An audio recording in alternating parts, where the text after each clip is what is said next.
selamat malam.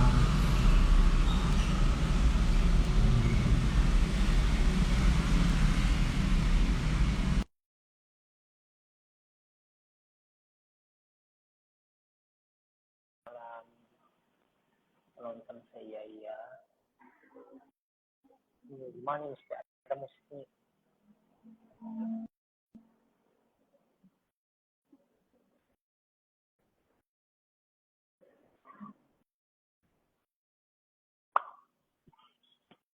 Termus dulu. Dead. Gak ada musik. Oh, nggak bisa di. Oke.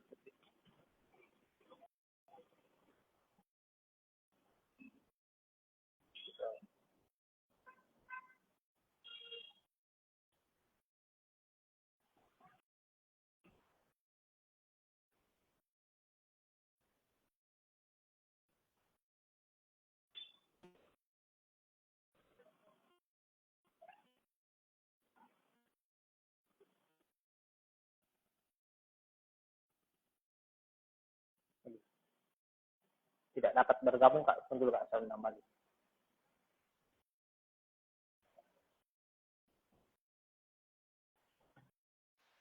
Oh iya. Oke. Apakah Assalamualaikum warahmatullahi wabarakatuh. Waalaikumsalam warahmatullahi wabarakatuh. Ya Kak, saya buka dulu tadi. Oke. Ya, baik, selamat malam penonton saya. Assalamualaikum warahmatullahi wabarakatuh. Jadi kita berada di break ke episode 55. Jadi break ini adalah kita ngobrol sama peneliti langsung terkait penelitiannya. Nah, malam hari ini kita ditemani sama Kak Miftahul Khair, panggil Kak Miftah. Betul Mika? Kak Miftah. Betul. Jadi Kak Miftah ini tema yang akan diobrolkan malam hari ini adalah intervensi menulis surat syukur dalam menurunkan tingkat stres. Jadi menulis surat syukur menurunkan tingkat stres. Kak Miftah ini aslinya Makassar atau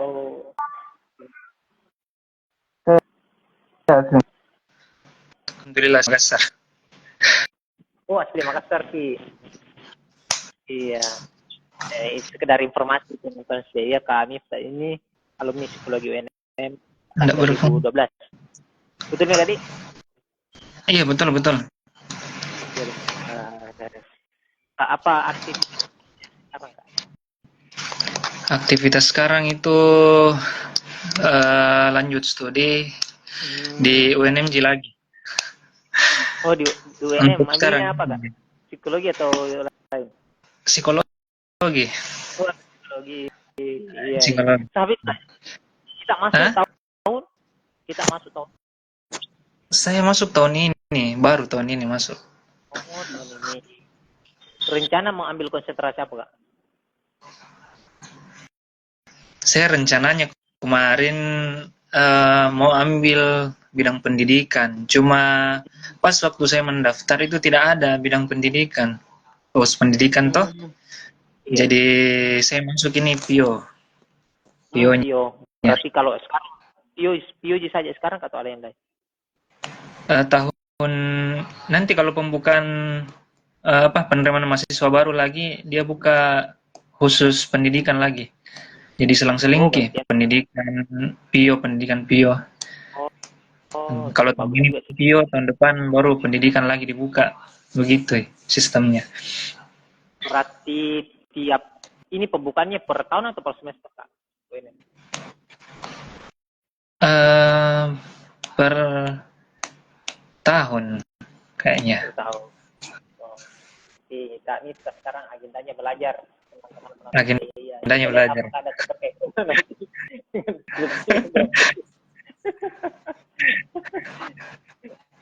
Baik Kak, saya masuk ke pertanyaan kedua. Kak Miftah silakan perkenalkan diri. Mas. Ya, oke, baik. Terima kasih. Perkenalkan, nama saya Miftahul Khair. Akrabnya itu dipanggil Miftah. Saya alumni Fakultas Psikologi angkatan 2012. Aktivitas sekarang lanjut studi, lanjutkan pendidikan lagi S2 UNM. Boleh Ya, Kak, saya kira itu judul. saya kan nggak kenal banyak dengan Kak Miftah. Bisa nggak Kak Miftah ceritakan sekilas dari masa kecilnya kayak bagaimana? Apa? Dari masa kecilnya? Iya, masa kecil.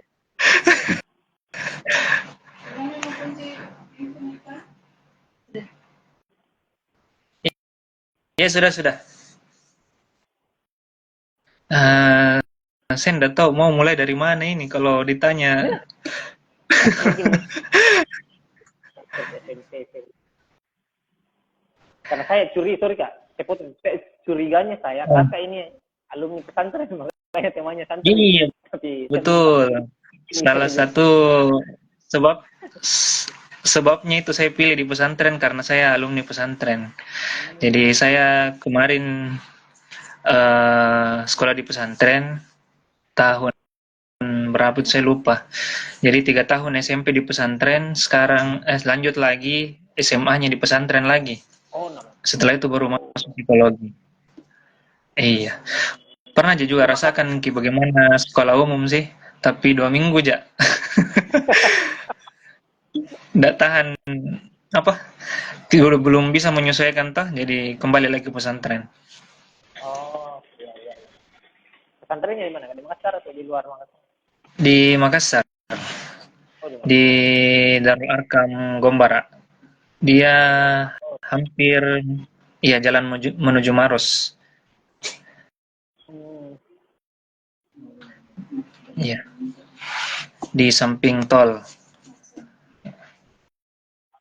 Oke Kak, saya lanjut. Boleh diceritakan nggak kenapa Kak Miftah memilih tema ini di penelitian? Bagaimana, Dik? Awalnya sebenarnya perjalanannya kenapa saya pilih tema ini. Awalnya bukan ini tema yang mau saya angkat.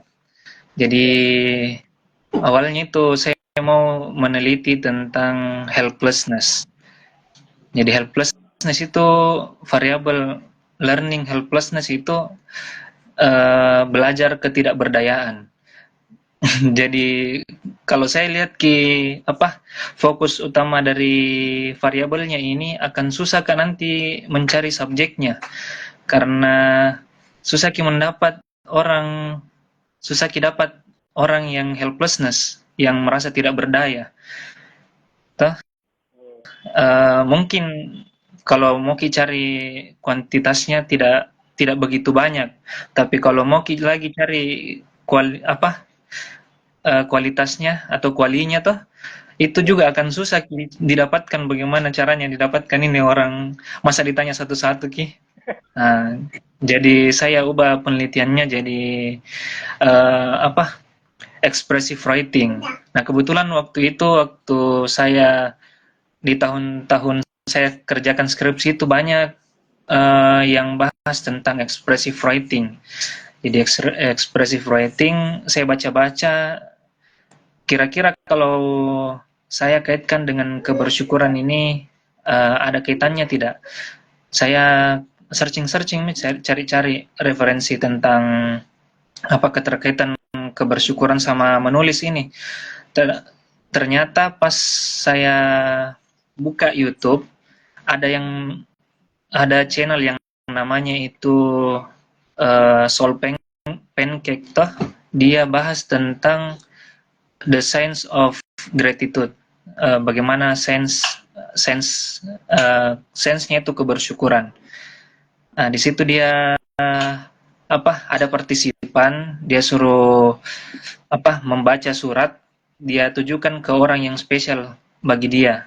Nah, setelah itu ternyata ada peningkatan dari segi kebahagiaannya. Jadi saya cari-cari lagi referensi tentang kebersyukuran sama menulis. Ternyata pada saat kita mengungkapkan kebersyukuran itu ada betul ada peningkatan kebahagiaan. dan penurunan tingkat stres pada saat kita mengungkapkan rasa syukur itu. Nah, dari situ saya mau angkat ini penelitian tentang intervensi menulis surat syukur gitu. Kayaknya singkatnya seperti itu. Berarti kita ini yang kita temukan pertama adalah apa yang kita lakukan tadi, bukan masalahnya. Jadi yang Iya, betul. Saya fokusnya ke situ dulu, ke variabelnya tuh. ya karena kan salah satu yang menyulitkan juga kemarin-kemarin mahasiswa kan harus problem. Iya, harusnya seperti itu. Jadi saya tangkap tadi ya dari itu nulis expressive writing terus bersyukuran. Kenapa kita ambil partner yang harus diselesaikan?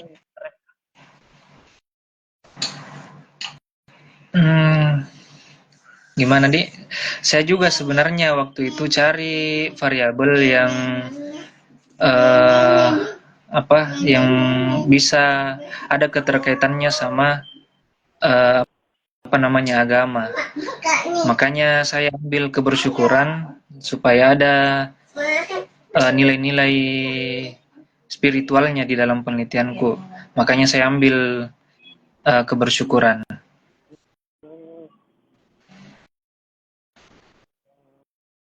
Kita masukkan. Oh iya. Ini saya kan baca tadi.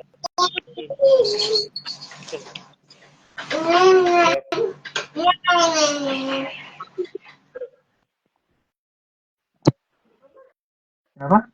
Stres, kita kan temanya stres santri. Kenapa santri kak? Kan masukku di kampus saya pas orang stres kan. Kenapa lagi santri? Faktor santri. Kenapa faktor santri? Karena pernah Kak alami bagaimana jadi santri. Nah, saya rasa apa di namanya? Waktu saya jadi santri itu mungkin beberapa teman-teman yang saya lihat ada masalah termasuk di sayanya juga ada masalah. Nah, masalahnya apa itu? Itu nih masalah adaptasi, tuntutan lingkungan yang tiba-tiba berubah tuh. Dari awalnya kita bisa dapatkan semua, tiba-tiba dipotong kesenangannya itu dengan hidup di pesantren, berbeda lingkungan, berbeda kebiasaan, aktivitas, dan orang-orangnya juga berbeda. Pasti menuntut penyesuaian diri dan itu bisa jadi masalah bagi orang-orang baru pertama kali masuk menginjakkan kaki ke pesantren. Nah, makanya saya mau ambil itu. Sebab kalau misalnya santri itu apa namanya ini tidak apa kesulitan menyesuaikan diri, itu akan susah mengikuti aktivitas-aktivitas yang ada di pesantren. Lagi di pesantren itu padat dengan aktivitas toh. Nah, Berat. saya Saya tangkap arti ya. Lanjut ya. saya saya mau kasihkan ini intervensi supaya bisa menjadi referensi untuk anak santri. eh Dijadikan referensi kalau misalnya muncul tiba-tiba apa stres yang muncul dalam dirinya itu bisa diungkapkan melalui tulisan gitu. Berarti yang buat santri itu stres karena aksesnya tadi yang tiba-tiba hilang masuk dalam satu Iya. tempat.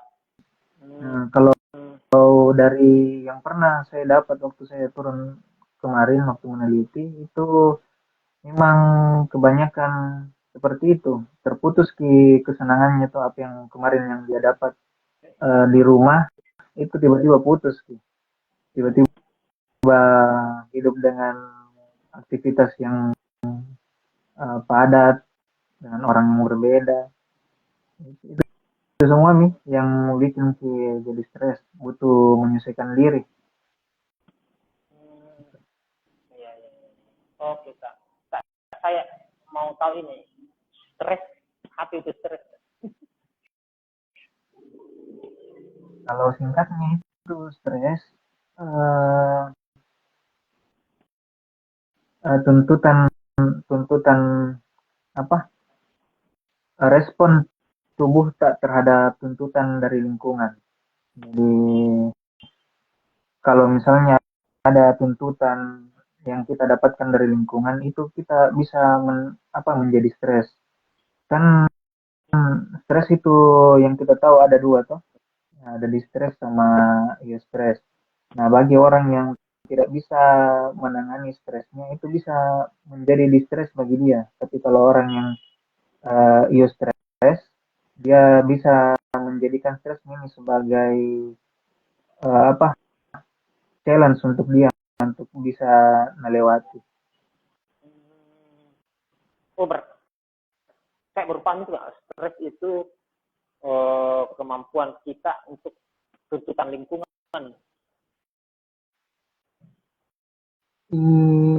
Iya, jadi adaptasi diri terhadap tuntutan lingkungan kita. Seperti itu. Misalnya contohnya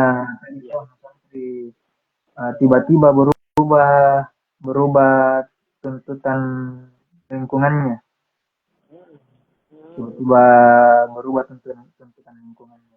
Seperti itu nih mungkin yang dikatakan stres.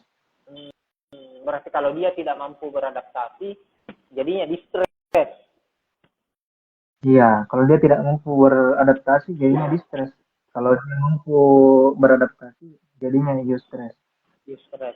Saya kepikiran berarti apakah penulisan selama ini sudah benar kak? Stres harusnya kan ditulis langsung saja. Eustress, distress, atau memang nggak masalah ditulis stres saja.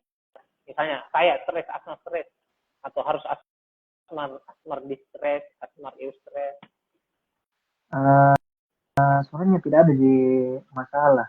Kan itu penggunaan istilah. Apalagi kalau dalam penelitian kan ada definisi operasional di situ. Jadi kalau mau kita lihat penelitian fokusnya kemana variabelnya, kita lihat bagaimana definisi operasionalnya variabel yang dia maksud seperti apa.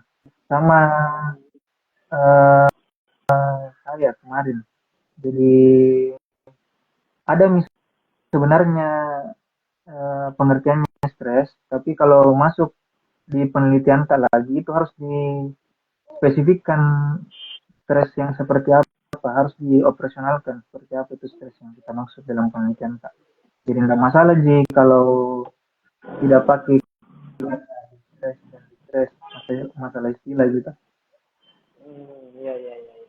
Nah, tadi kan kalau santri kan kak dia tiba-tiba kehilangan akses, kehilangan lingkungannya, akhirnya dia stres. Nah, kalau dia tidak mampu kendalikan stresnya kak, itu di anak santri itu di pesantren apa yang bisa terjadi? Oh iya, ini juga menarik ini kalau dibahas. Kenapa, apa akibatnya kira-kira kalau santri tidak bisa menangani stresnya. Jadi kebetulan kemarin itu waktu saya ambil data, saya awalnya tanya-tanya orang yang ada di pesantren. Kan saya waktu itu tidak punya apa akses ke sana tuh, jadi saya tanya orang-orang yang ada di sana.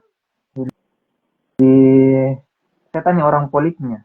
Ternyata hanya anak-anak santri itu yang mengeluh, tiba-tiba mengeluh sakit. Padahal tidak sakit. Nah, ada juga yang tiba-tiba dia mati. Awalnya dia anaknya aktif, tetapi tiba-tiba kenapa ini anak tiba-tiba uh, mengasingkan diri, menyendiri. Terus ada beberapa juga aktivitas apa aktivitas-aktivitas yang dilakukan di pesantren itu beberapa santri itu tidak ikuti. Nah, jadi kesimpulannya santri yang mengalami stres itu akibatnya dia tidak bisa menjalani proses jadwal-jadwal yang telah ditentukan di pesantren.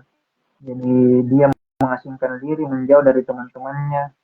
Dia juga bisa mengalami mungkin yang namanya psikosomatis, atau mungkin dia bisa bisa saja juga dia berbohong tuh, Ya. dia sakit untuk dia jadikan alasan supaya tidak mengikuti aktivitas yang ada di pondok gitu. Jadi kan idealnya kan anak pesantren itu harus ikuti semua aktivitas yang ada di pondok, aktivitas ada di pondok. Tetapi di sini ada masalahnya karena dia stres, maka dia tidak bisa mengikuti semua proses yang ada di pesantren. Berarti dampaknya, dampak fisiologis, gampang sakit, tidak ikuti Iya, kegiatan. Kalau paling parah, paling parah itu apa? Sebenarnya semuanya parah kan. Tapi ada enggak yang kita dapat dari cerita kayak yang paling parah itu karena stresnya berat buat apa? yang paling parah itu kalau dia tidak bisa menyesuaikan diri dengan kondisinya sekarang. Saya pernah dapat anak santri itu, dia apa namanya, jadi saking tidak maunya, mungkin saking stresnya tidak bisa tidur di pesantren, dia bikin masalah. Bahkan ini anak bisa jadi pelaku pembulian di pesantren. Itu yang paling parah menurutku, karena ada juga beberapa santri yang dikeluarkan gara-gara ya sebabnya itu yang Eh, paling parah. saya merinding ini nggak berarti kalau penanganan di santri, berarti di santri baru penanganannya tidak bagus, stres, oh parah berarti ya. Merinding. Betul, betul sekali. Setelah itu penelitian apa namanya, jadi eh, saya kan langsung jadi pembina di pesantren. Tidak langsung nih, Oh iya. di apa, sempat Kak menangani, setelah selesai itu sempat Kak ada di pesantren jadi pembina, jadi guru di pesantren, guru BK di pesantren. Jadi memang lumayan menantang itu kalau hidup di lingkungan pesantren, apalagi kita jadi pembina, pendidik di pesantren, itu berat, berat sekali. Problemnya banyak Dan tanggung kali jawab kalau jadi pembina. berat. Iya, berat. Ah, ini apalagi ada berita-berita sekarang di tuh yang lagi viral itu. Iya, yang meninggal. Iya, iya. Nah, Kak, kita kan bisa berbicara tadi stres sama santai. Nah, sebelum ke intervensi ini, stres ini bisa ditangani dengan cara apa saja, Kak? Sebelum kita ke menulis surat syukur.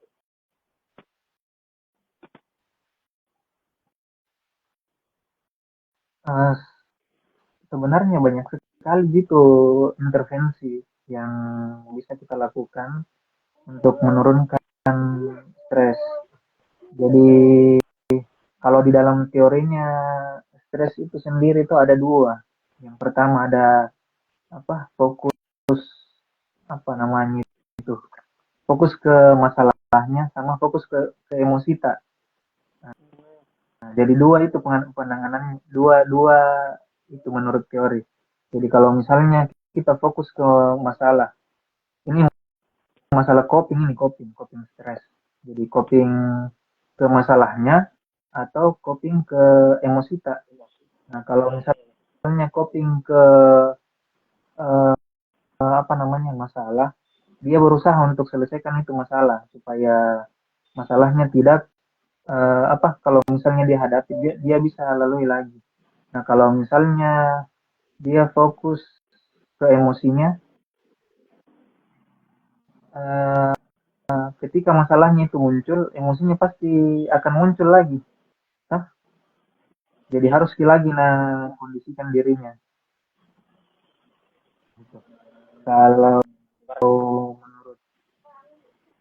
teorinya seperti itu. Berarti untuk menangani stres itu bisa dengan fokus ke masalah atau emosi yang muncul setelah masalah. Iya. Iya, mulai. Kalau masalahnya tidak bisa diselesaikan, misalnya kayak stres masalah uang ini, aduh, tidak bisa selesai. Beda lagi tuh ya. Ada bisa selesai dengan kerja.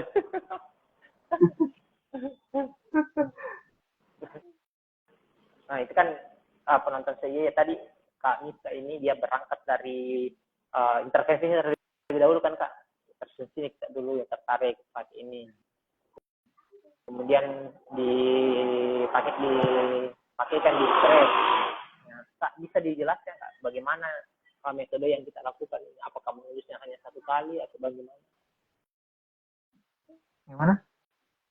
Ini menulis surat syukurnya ini kita metodenya kayak bagaimana ke teman-teman santri, satu kali jika atau ada instruksi atau apa kan? Bisa diulang agak putus-putus Ki. Oh khusus ada jaringan. Kita kan tadi Kak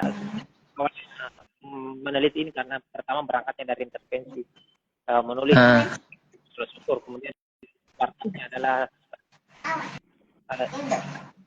kasih ke santri ini menulis surat syukur ini atau bagaimana? Jelaskan. Oh iya, jadi prosedurnya jadi awalnya itu saya kumpulkan anak santri itu anak yang SMP kelas 2 SMP. Saya lupa kelas 1 atau kelas 2. Jadi saya kumpulkan jadi saya ukur dulu tingkat stresnya. Jadi yang sedang menuju tinggi itu yang saya ambil jadi subjek penelitian. Ini kan penelitiannya kemarin eksperimen.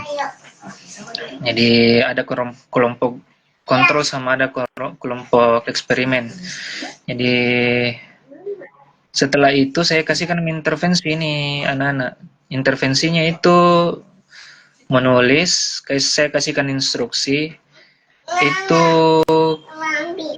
ada 5 hari kalau tidak salah ingat Kak, 5 hari kita menulis surat syukur. Jadi hari ini kita menulis, besoknya lagi menulis, lusa lagi menulis sampai 5 hari. 5 hari ke depan. Jadi hari pertama itu saya fokuskan penulisan surat syukurnya itu ke Allah Subhanahu wa taala atau ke Allah. Terus yang kedua saya fokuskan ke mana lagi tuh? Ke orang tua, terus ke keluarga, terus ke guru sama teman gitu.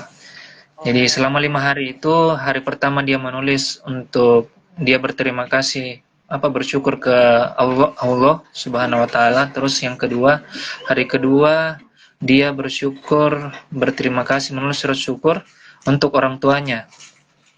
Nah, besoknya lagi dia menulis surat syukur untuk keluarga yang dekat sama dia. Entah itu sepupunya, kakek neneknya, dan circle keluarga yang lainnya toh.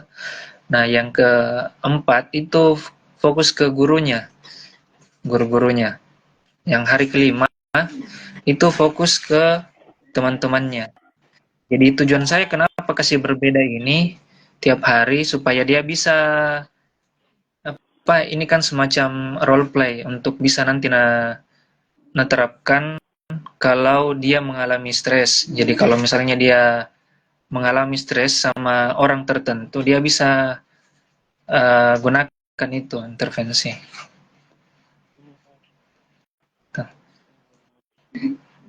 Setelah itu sampai situ jika hanya penelitiannya. Sampai situ. Jadi setelah itu saya ukur tingkat stresnya yang ikut dan kelompok eksperimen sama kelompok kontrolnya. Gitu Ji. Simple Ji sebenarnya.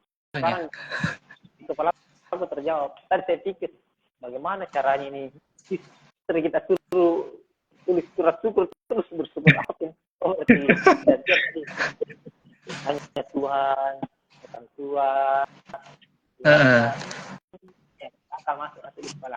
Tadi bingung saya tulis tiap hari. Saya nggak boleh, nggak menarik kita. Saya penasaran kalau misalnya Tuhan kayak bagaimana kalimatnya itu yang mereka tuliskan terus. Bagaimana, Di?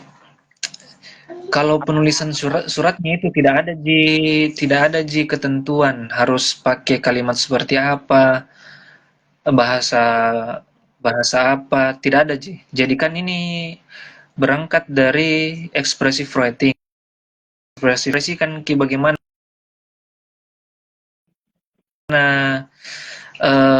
bagaimana pikirannya diungkapkan melalui tulisan. Jadi untuk penulisannya saya serahkan jika mereka semua bagaimana kira-kira mereka menanggapi kalau dikasihkan disuruh menulis surat syukur untuk Tuhan. Saya arahkan dia bilang apa saja kebaikan yang sudah dikasihkan sama Tuhan, terus coba berterima kasih dengan menuliskan surat itu, begitu. Jadi expressive writing, mereka bebas, terserah mereka mau menulis bagaimana. Berarti bisa jadi kayak yang dia tulis ini, terima kasih Tuhan hari ini kau masih bernafas kah? Iya, bisa jadi. Oh iya. Kalau orang tua mungkin terima kasih ke mama karena aku telah melahirkan saya di sekolah kan. Nah, dari ada enggak yang kesulitan Kak pada saat menulis itu? Kan umur SMP kayaknya sulit menulis. Kalau umur kayak saya mungkin agak sebenarnya kalau mau dibilang ideal ini penelitiannya ya kurang ideal sih, karena yang pertama itu kenapa saya bilang kurang ideal, karena subjek penelitiannya. Kita tidak tahu bagaimana perkembangan kebersyukuran ini anak tuh, apakah sudah berkembang atau belum, mereka paham tentang bersyukur atau belum. Itu yang pertama kekurangannya. Yang kedua itu kekurangannya karena subjeknya itu ditentukan, tapi kalau ditentukan akan bermasalah juga. Tapi itu yang paling penting sebenarnya subjeknya kemarin, karena anak-anak tuh jadi mungkin ya tidak bisa identifikasi bagaimana tingkat kebersyukurannya. Ini anak apakah sudah berkembang atau belum. Jadi kemarin itu ada memang beberapa anak-anak yang kesulitan menulis surat syukur. Jadi bertanya, Ki, apa yang saya harus tulis ini, Kak? Apa yang harus saya tulis? Jadi bingung, Ki, apa yang harus saya tulis. Jadi saya arahkan apa saja kebaikannya, apa saja kebaikan-kebaikan yang sudah kira-kira kau dapat dari Allah, dari orang tuamu. Itu tulis dan coba terima kasih melalui surat itu. Gitu. Memang ada yang kesulitan. Saya pikir kalau usia saya mungkin mahir mengekspresikan. Iya. Lanjut, saya paham prosedurnya, berarti 5 hari, beda-beda tahapannya. Terus hasil penelitian ini bagaimana? Hasil penelitiannya itu ada peningkatan, ada penurunan tingkat stres. Jadi untuk hasilnya sendiri itu efektif kini untuk dijadikan sebagai intervensi stres. Menulis surat syukur itu efektif dalam menurunkan tingkat stres. Itu hasilnya kemarin. Tapi saya rasa perlu lagi dikembangkan ini tentang menulis surat syukur. Apalagi subjeknya tuh mungkin bisa yang lebih paham tentang kebersyukuran. Sorry kan, jaringan gue. Iya. Saya lanjut, saya ulang pertanyaan kita. Bagaimana hasilnya tadi? Iya.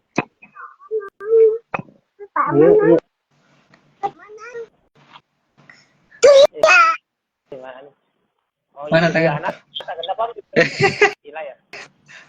Iya, belum tidurin anggota aku. Iya, oh iya. Mana tangan tak? Itu dia. Kenalan dulu sama Om. Iya, halo.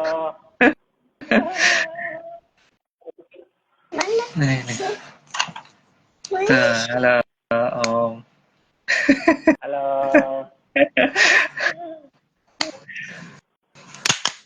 Kak, bagaimana hasilnya, Kak? Hasilnya Lunak itu apa?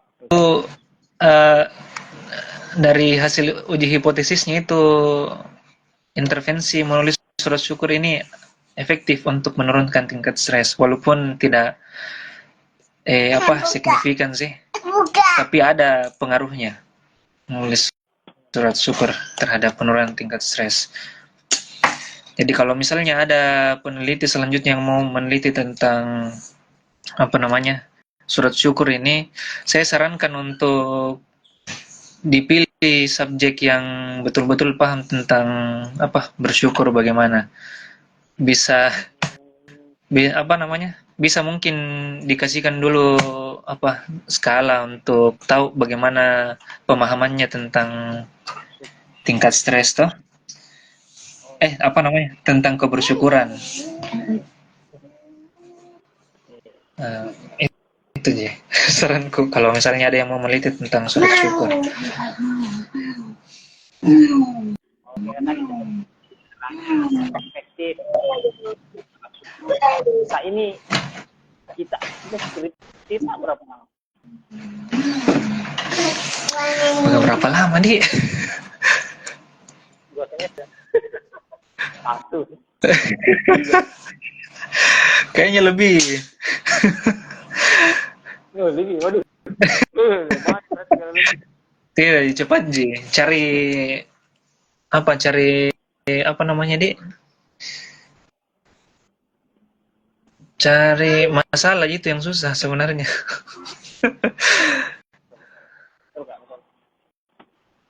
Cari masalah itu.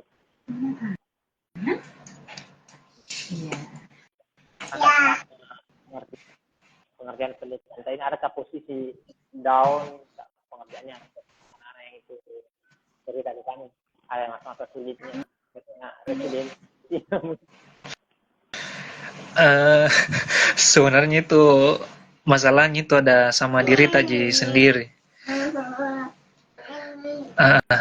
Kalau yang pernah saya alami ketika dapat merevisi lagi itu kadang kutunda kerjakan, jadi agak lama ki jedanya nanti kalau setelah revisi baru menghadap lagi ke dosen, agak lama. Itu biasanya yang bikin bikin lama selesai skripsi. Tapi kemarin itu ada desakan dari mana-mana. Jadi harus diselesaikan cepat. Jadi pada saat saya dapat judul penelitian, latar belakang subjek dan lain sebagainya, itu kurang lebih sekitar 2-3 bulan selesai nih sama turun lapangannya. Karena kemarin tadi udah setelah sekian. Iya, memang masalahnya itu dari diri saya sendiri. Iya, betul. Nah, kan Kak, dari kalau teman-teman penonton ini menyimak, ini kan Kak nanti saya posting lagi agar dia bisa berarti yang bisa dilanjutkan misalnya cari tahu kebersyukurannya juga kebersyukurannya. Selain itu apa yang ada orang yang tertarik?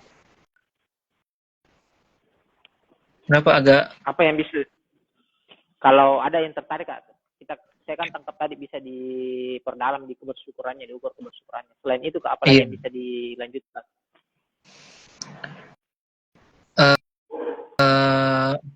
Formatnya sendiri, format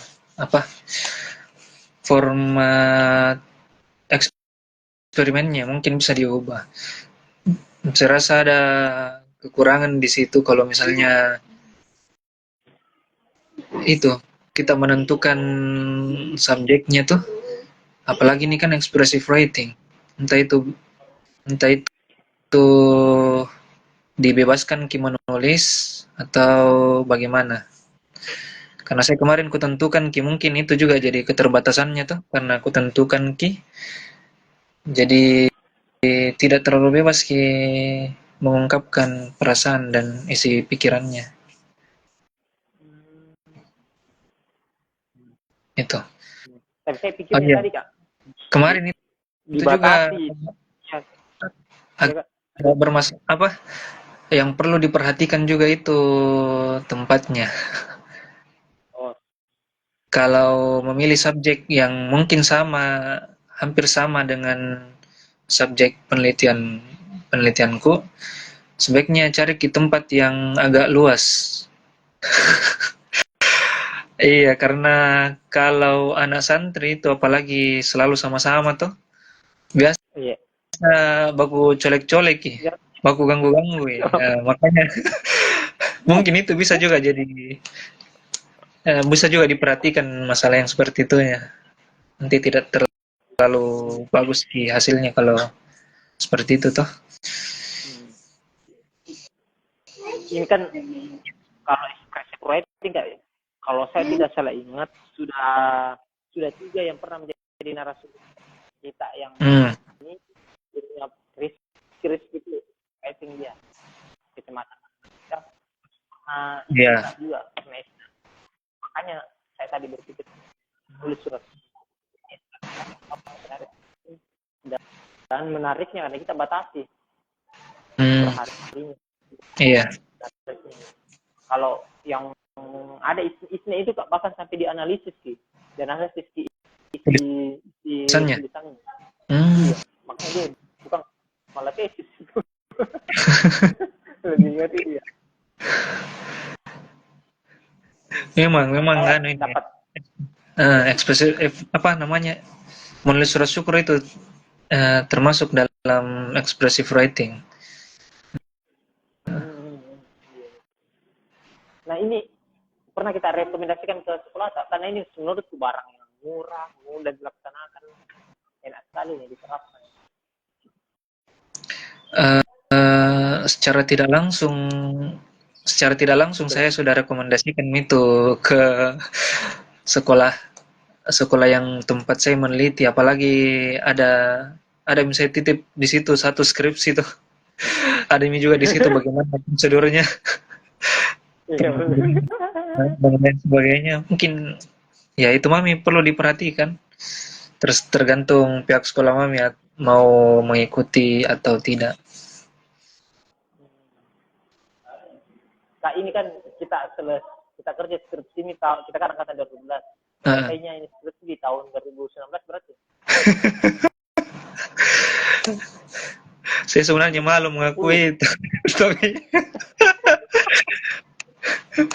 iya memang selesai 2019 skripsinya. Oh 2019. Iya. Nah, ini di akhir percakapan kami itu Kak, pertanyaan yang salah satu pertanyaan pamungkas, uh, apa hikmah atau ini dapat uh, dari proses meneliti skripsi itu ya? Bagaimana? Apa dari Hikmahnya? meneliti itu, apa insight yang kita dapat, apa hikmah yang kita dapat dari proses meneliti itu? Hikmahnya. Kalau saya sendiri apa selama proses itu apa di itu sih. Jangan karena yang paling berkesan menurutku itu waktu saya meneliti proses menulisnya itu. Hmm. Mungkin berkesan turun lapangannya meneliti, tapi lebih berkesan bagaimana proses menulisnya itu. Menulis Nah, skripsi ya, berkesannya. Iya, iya, iya. karena Oke, ya. ah, ada satu momen yang saya tidak bisa lupakan sampai hari ini. Itu Iya. eh, momen pagi hari. Pagi hari saya ditegur sama Iya. sama orang tua. Saya tidak mandi itu langsung pergi kampus selesaikan menyelesaikan menulis, dan itu momen yang jadi titikku tidak pernah berhenti menulis sampai selesai meneliti. Iya.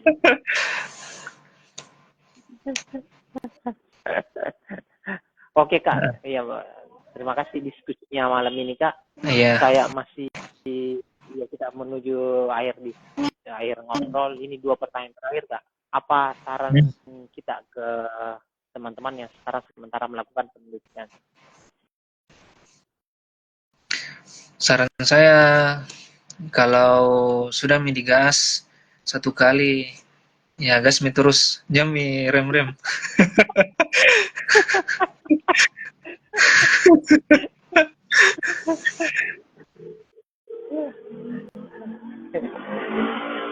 Kalau sudah digas, jangan direm-rem Iya. Kak. Iya, oke, oke Kak. Terus yang kedua, Kak, apa ada Kak pesan yang mau disampaikan ke kami selaku tim CIA? Ini kan yang chat kita Ais kan Kak? Iya, ais kemarin. Ya, oke. Kalian dapat pesan dari kami untuk kami sebagai tim. eh Tetap semangat dan konsisten, karena itu yang paling sulit kalau kita melakukan kebaikan tuh. Apalagi nih saya membahas tentang apa, skripsi yang sudah dikerjakan tuh, apalagi langsung ke penelitinya langsung. Itu bisa jadi pembelajaran sama teman-teman, adik-adik yang sementara menulis Iya. skripsi, jadi bisa mendapatkan ide dan apa, mungkin dapat juga motivasi atau ya saran yang bisa dia apa, terapkan dalam penelitiannya. Iya. Terus semangat dan konsisten saja. Siap, amin. Insyaallah Kak, salam.